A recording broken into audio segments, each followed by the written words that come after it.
नमो बुद्धाय. मित्रांनो, आपल्या सर्वांचे आपल्या मनपसंत चॅनल मन शांतीवर स्वागत आहे. आपण मिलिंद प्रश्न ह्या ग्रंथाचे वाचन करीत आहोत. चला तर सुरू करूया आजच्या वाचनाला. खंड 4, मेंढक प्रश्न. मित्रांनो, मेंढकाचा अर्थ आहे बकरा. बकऱ्याला टोकदार व पिळलेले 2 शिंगे असतात. त्याचप्रमाणे मेंढक प्रश्नातही 2 विकल्प अडचणी ठेवण्यात येतात. ते दोन्ही विकल्प अतिशय आपत्तीजनक असतात. इंग्रजीत याला the 2 hours of a dilemma असे म्हणतात. मराठीत याचा अर्थ गुंतागुंत किंवा अडचण असा होतो. तर बघूया. प्रकरण 1, महावर्ग. उपभाग 1, मेंढकारंभ कथा. वक्तृत्वात राजा मिलिंदाचा हातखंडा होता. तसा तो तर्कप्रिय, हुशार आणि बुद्धिमान होता. नागसेन किती ज्ञानी आहे याची परीक्षा पाहण्याचा त्यांनी मनाशीच निश्चय केला. स्थविरांच्या जवळ बसून राजाने प्रश्न विचारण्यात आपले सर्व बुद्धी कौशल्य पणास लावले. पुन्हा पुन्हा प्रतिप्रश्न विचारून आपली हार मानली व अखेरीस त्रिपिटकाचे सिद्धांत त्याला प्रमाण वाटू लागले.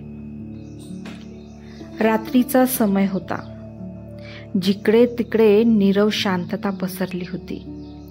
सर्व प्राणी जगत निद्रादेवीच्या कुशीत झोपी गेले होते. कोणी जागे असण्याचे लक्षण दिसत नव्हते. अशा शांत वातावरणात एकांत स्थळी राजा मिलिंद धर्मच्या विषयासंबंधाने विचार करीत बसला होता. तेव्हा त्याला मेंढक नामक अत्यंत गुंतागुंतीचे, अतिशय कठीण असे प्रश्न आठवले. तेव्हा त्याने विचार केला की धर्मराज म्हणजे बुद्धाच्या शासनात, उपदेशात काही गोष्टी पर्यायाने सांगण्यात आल्या आहेत, तर काही प्रसंगानुसार कोणते दृश्य समोर ठेवून सांगण्यात आल्या आहेत, आणि काही केवळ साधारण गोष्टी समजावून देण्यासाठीच सांगण्यात आलेल्या आहेत. परंतु त्यांचा तंतोतंत अर्थ न समजल्यामुळे भविष्यात मतभेद निर्माण होण्याची शक्यता आहे. कारण भगवान बुद्धांनी निरनिराळ्या वेळी अतिसूक्ष्म व वेगवेगळे कथन केले आहे. ते न समजल्यामुळे प्रत्येक वेळी अज्ञानतावश झगडे झालेत. म्हणून हे गुंतागुंतीचे व दुर्बोध प्रश्न आयुष्यमान नागसेनाकडून सोडवून घेणेच योग्य ठरेल. कारण यातील काही गोष्टी चमत्कारिक आहेत, काही गोष्ट एकदम विसंगत आहेत. तेव्हा भविष्यात भगवान बुद्धांच्या धर्मसंबंधाने मार्गदर्शक ठरावे म्हणून नागसेनांनी दिलेली उत्तरे फार मोठा आधार ठरतील. दुसरे दिवशी सकाळी सूर्योदय होताच मिलिंद राजाने स्नान केले आणि भूतकाळातील, भविष्यकाळातील आणि वर्तमान काळातील सर्व बुद्धांना अंजलीबद्ध प्रणाम केला. त्यानंतर अष्टशील उपसत व्रताचे पालन करण्याचा त्यांनी संकल्प केला. तो असा: मी आजपासून 7 दिवस पर्यंत या 8 शिलांचे पालन करण्याचे व्रत ग्रहण करतो. व्रताचरणाने मी माझ्या गुरुस प्रसन्न करून त्यांची मर्जी संपादन करेन व त्यानंतर त्यांना हे अत्यंत कठीण असे मेंढक नामक प्रश्न विचारेन. त्याप्रमाणे मिलिंद राजाने आपल्या अंगावरील नेहमीची राजवस्त्रे व आभूषणे काढून ठेवली. लहान आकाराची फिक्कट काशाय वस्त्र अंगावर धारण केले. मुकुटाऐवजी एक लहानसा रुमाल डोक्यास बांधला. तेव्हा तो एखाद्या तपस्व्यासारखा दिसू लागला व तपस्व्यासारखाच राहू लागला. या आठवड्यात त्याने कोणते राज्य केले नाही.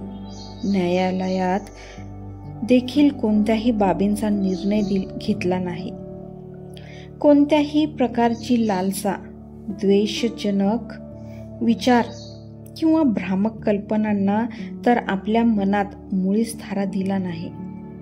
नोकर चाकर प्रती नम्र व प्रसन्न असेच आचरण ठेवले. आपल्या शरीर व वचनावर पूर्णपणे संयम ठेवून 6 आयतनांचे दक्षतेने रक्षण केले. आपल्या मनास मैत्री भावनेत परोपरीने गुंतवून ठेवले. पूर्ण आठवडाभर कोठेही न जाता केवळ अष्टशिलेचेच तो चिंतन करीत राहिला. अशा तऱ्हेने 7 दिवस लोटले आणि 8व्या दिवशी प्रातःकाळी स्नान करून त्याने जलपान आटोपले. विचारमग्न अंतःकरणात आनंद व प्रफुल्ल अशा अवस्थेत स्थिर दृष्टीने केवळ पायापासून 2 गजावर दृष्टी ठेवून चालत असता राजा मिलिंद नागसेनाकडे गेला आणि त्यांच्या पायावर डोके ठेवून श्रद्धापूर्वक प्रणाम करून हात जोडून एके बाजूस उभा राहिला व म्हणाला, "भंते, मी आपणाशी एकांतात काही बोलू इच्छितो. तेथे कोणीही तिसरा मनुष्य असता कामा नये. बौद्ध भिक्षूंना राहण्यास योग्य अशा 8ही अंगांनी युक्त निर्मनुष्य जंगलातील निवांत स्थळी मी माझे विचार आपणास सांगावे असे मला वाटते. आपण उभयतात कोणतीही गोष्ट गुप्त अगर रहस्यमय असू नये."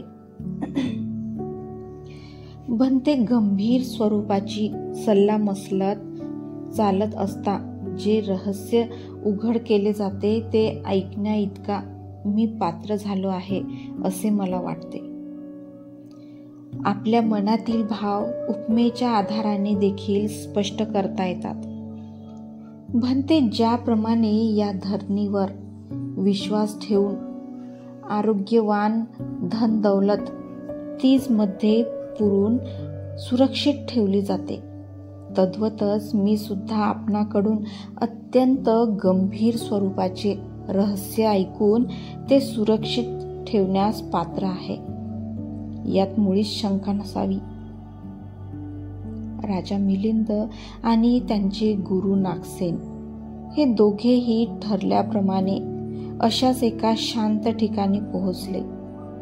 तेव्हा राजा म्हणाला, "भंते, धर्माच्या गूढ अशा रहस्यमय तत्वांवर चर्चा करणाऱ्यांनी 8 प्रकारच्या स्थलांना टाळणेच बरे.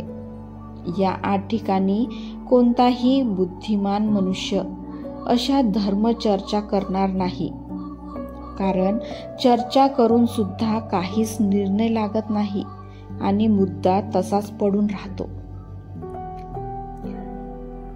धर्मचर्चेस अयोग्य अशी 8 ठिकाणे. ही 8 स्थाने आहेत. 1. चढ उताराचे स्थान. 2. असुरक्षित भयावह असे स्थान. 3. वादळी वारे वाहत असलेले स्थान. 4. अत्यंत गुप्त असे स्थान. 5. पवित्र असे स्थान. 6. जेथे अधिक रहदारी आहे असे स्थान. 7. पूल आणि 8.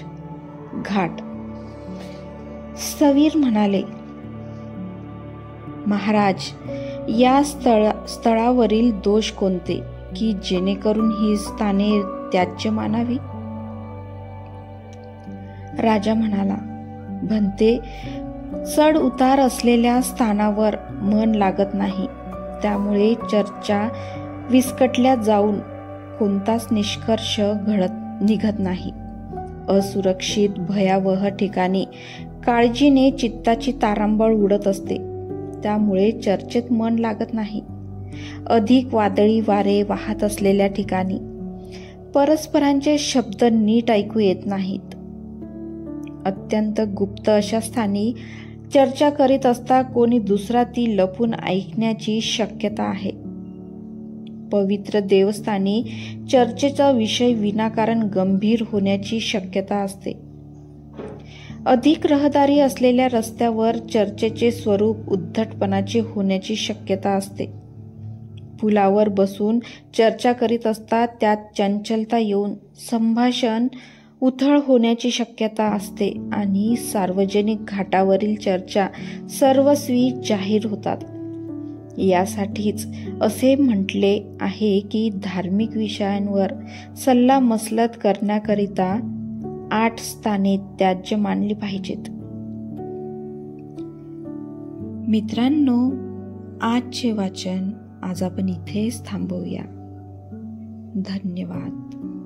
उद्याच्या वाचनात पुढील चर्चा काय होते हे ऐकायला विसरू नका आणि वाचन आवडल्यास लाईक, शेअर अँड सबस्क्राईब करायला सुद्धा विसरू नका. धन्यवाद.